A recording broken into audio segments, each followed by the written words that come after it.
मुंबई महानगर प्रदेश विकास प्राधिकरणाने MMRDA मुंबई आणि नवी मुंबईनंतर आता तिसरी मुंबई उभारण्याचा मोठा निर्णय घेतला असून यामध्ये रायगड जिल्ह्याला विशेष महत्त्व मिळाले आहे.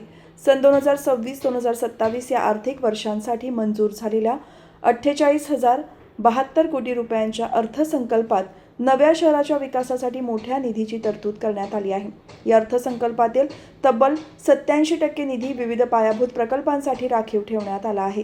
विशेष म्हणजे सर्वसामान्य कोंडीमुक्त प्रवासाचा दिलासा देण्यासाठी भुयारी रस्ते विकासासाठी सुमारे 5,500 कोटी रुपयांची तरतूद करण्यात आली आहे. त्यामुळे भविष्यातील वाहतूक व्यवस्थेला मोठा आधार मिळणार आहे. रायगड जिल्ह्यातील कर्नाळा, साई, चिरनेर परिसरात नव्या शहराच्या उभारणीसाठी 4,000 कोटी रुपयांची भरीव तरतूद करण्यात आली आहे. तसेच रायगडमधील पेण विकास केंद्रांसाठी 500 कोटी आणि खारबाव बिझनेस पार्कसाठी 100 कोटी रुपयांची तरतूद करण्यात आली असून या सर्व प्रकल्पांचा समावेश मुंबई 3.0 योजनेत आहे.